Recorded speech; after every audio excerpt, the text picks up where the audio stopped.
Before we dive into today's episode of the East Coast College Admissions Podcast, I want to take a moment to talk about something crucial for every student and family on the college search journey, East Coast admissions. If you're feeling overwhelmed by the college application process or unsure about how to make your application stand out, you are not alone. That's where we come in. At East Coast Admissions, we specialize in guiding students through the complexities of the East Coast College admissions, helping you every step of the way, from personalized coaching to strategic insights tailored to your goals. We are dedicated to helping you find the right fit for your future. Visit us today at www.eastcoastadmissions.com to discover our services and schedule a free consultation. You can also reach us at 888-996-7119 or email us at admissions@eastcoastadmissions.com.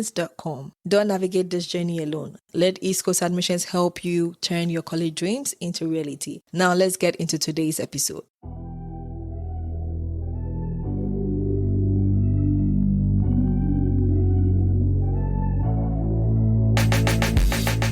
Hello and welcome back to the East Coast College Admissions Podcast. I am your host, Cleopatra, and I'm so excited to kick off this new chapter with you. If you've been listening for a while, you will notice something new. From here on out, we are doing monthly deep dive episodes. Longer, more thoughtful, and designed to give you real insight into what's happening in college admissions, especially here on the East Coast. Think of it as your monthly briefing, real trends, real data, and honest conversations to help you make smart, confident decisions. So the early decision and early action wave is officially underway. And wow, what a season it's been shaping up to be. Every year around this time, I say the same thing. This is the most competitive cycle we've seen yet. And every year, that turns out to be true. We are seeing record-breaking early applicant numbers at nearly every major East Coast university. The University of Virginia, Northeastern, and Tata have all reported surges in early applications, many surpassing pre-pandemic levels. Why are so many students applying early? There are a few key reasons. Point number one, pressure and perception. There is a belief that applying early boosts your odds. And while that's often true, it depends on where and how you apply. The other point is strategy. Some students apply early to show demonstrated interest or lock in into a top choice school. And last but not the least, financial clarity. For some families, early decisions bring in earlier financial aid estimates. But this year feels different. More students than ever are testing the waters with early action, and fewer are committing to binding early decision unless they are truly sure of fit and affordability. So let's talk about the trends I'm seeing right now across the East Coast admissions offices and from my own student experiences. First, the bar is really, really high. We are seeing more students with 4.0 GPAs, strong test scores, and leadership experiences than ever. For admissions officers, that means differentiation is happening in the details. Essays, recommendations, and overall the cohesiveness across student applications. Second, test optional policies are still in play, but strategy also matters. Some East Coast institutions like MIT and Dartmouth have reinstated test requirement. Others remain test optional, but subtly emphasizing that strong scores can still enhance an application. What we are also seeing is that early action is the safe early round. Students are applying early action to strong colleges that allow flexibility, places like Northeastern, UMD, and Boston University. Early decision, on the other hand, is becoming more targeted, used mainly by students who have a clear first choice and solid financial backing.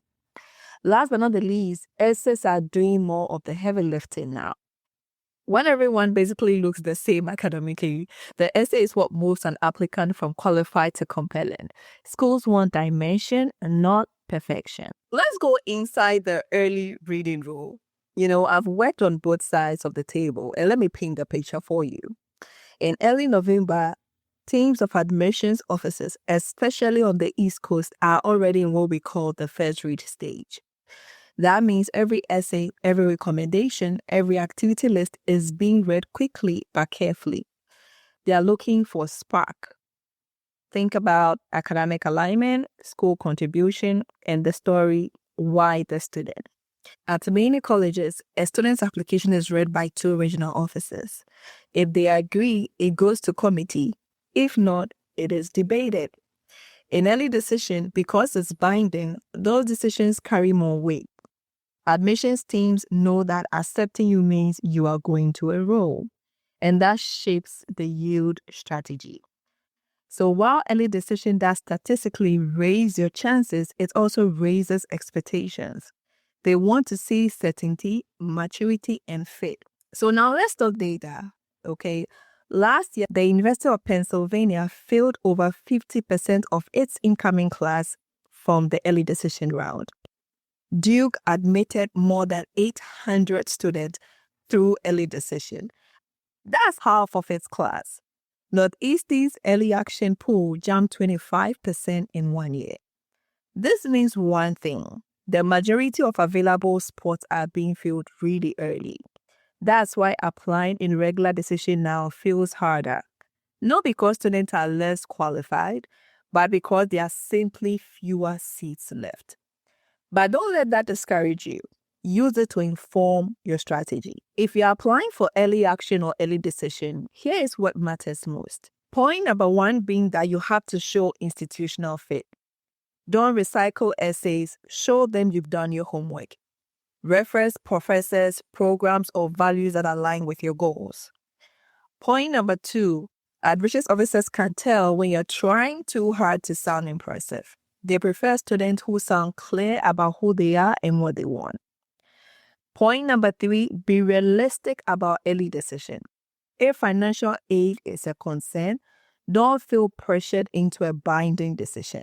There are amazing regular decision opportunities waiting for you. And last but not the least, plan for deferrals. A deferral isn't a soft no, it's a not yet. Students who write strong update letters, maintain grades, and add meaningful progress often move off waitlist later. What does this all mean for students and parents in the middle of the process? Well, for students, you have to be intentional. Don't apply early just because everyone else is. Make sure your application is ready. Strong essays, polished activities, and tested scores that help, not hurt. And last but not the least, if you are deferred in December, don't panic. Many colleges are deferring more students this year simply because of volume. For parents, what does this mean? Be patient.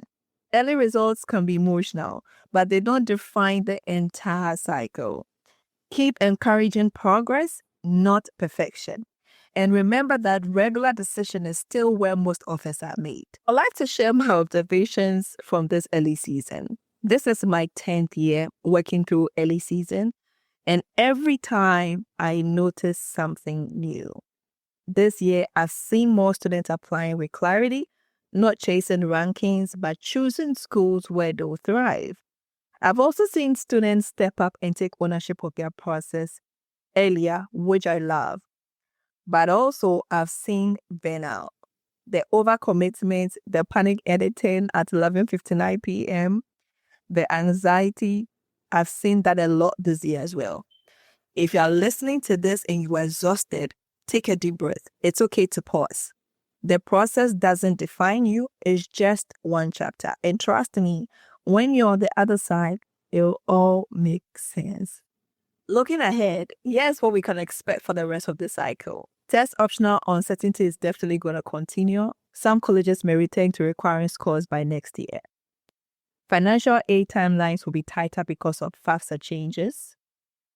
Deferral rates will likely rise. It's a volume management tool now. And mental health support in schools is becoming a major point of conversation. Colleges are recognizing the toll this process is taking. The bottom line, you have to be proactive, stay informed, and don't compare your journey to anyone else's. I want to take a moment to highlight one student who completely redefined what dedication and resilience look like during the admissions process. Her name is Joshita. What makes this girl's story special isn't just her talent, it's her timing and her tenacity. She joined us really late in the process, when most students were already finalizing applications and polishing essays. But from our very first meeting, I could tell she had something rare: composure, discipline, and a genuine hunger to learn. She was based on the West Coast, and of course, I'm on the East Coast, which meant for us to make progress, one has to spend time, and that person was me. There were nights when it was past midnight my time, and we'll still be on Google Meet together. She'll be typing out her essays in real time, and I'll be reading and editing as the words appeared on the screen. And I'll be honest, I really enjoyed our time together. I didn't mind staying up at all. I loved it because what she was writing was that good.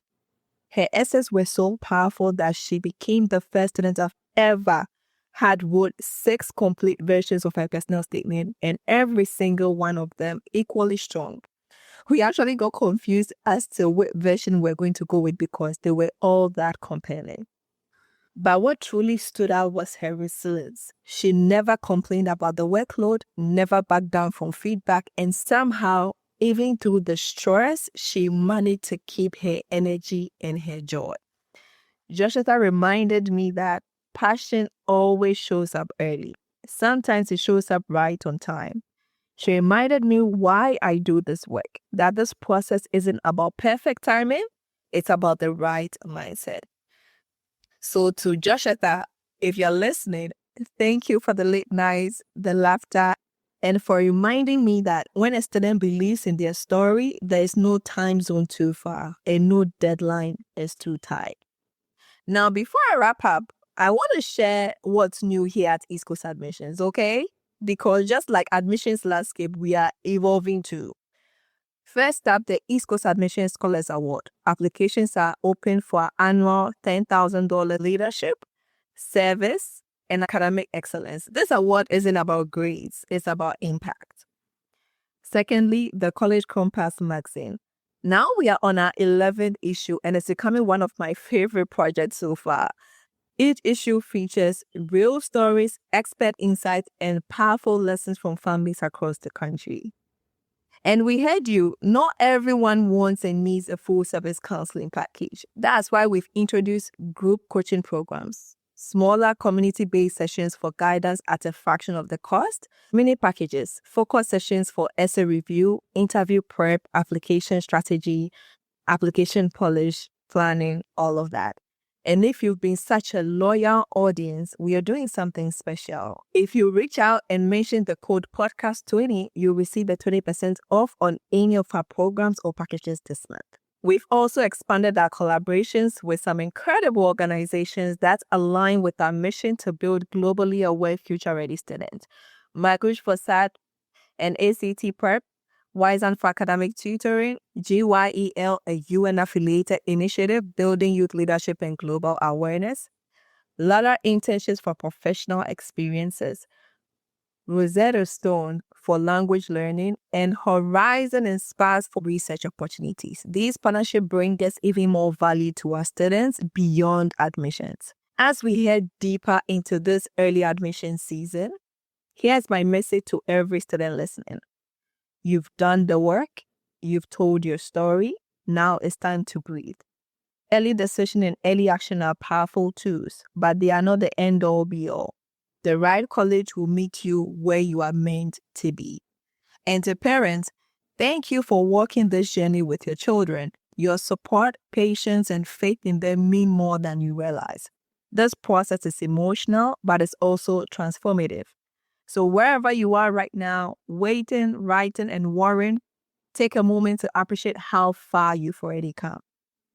Thank you for tuning in for today's episode of the East Coast College Admissions Podcast. Remember to subscribe so you don't miss our next monthly deep dive. And if this episode gave you some clarity or comfort, share it with a family or friend who could use it. And don't forget, mention Podcast 20 when you reach out this month for 20% off any of our programs or packages.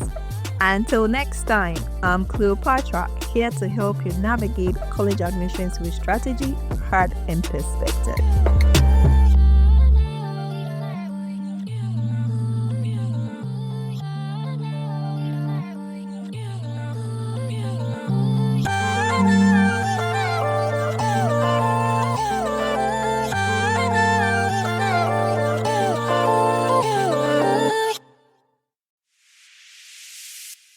for sticking around for another episode of the East Coast College Admissions Podcast. Before we wrap up, I want to remind you about East Coast College Admissions. If you are feeling the pressure of college admissions or want to ensure you are making the best choices for your future, we are here to help. At East Coast Admissions, our team offers personalized guidance tailored to your unique needs. From crafting standout essays to navigating financial aid, we've got you covered. Visit us at www.eastcoastadmissions.com to learn more about our services and to schedule your free consultation. Got questions? Feel free to call us at 888-996-7119 or email us at admissions@eastcoastadmissions.com. Don't leave your college future to chance. Let East Coast Admissions help you succeed. Thanks again for listening, and I'll catch you in the next episode.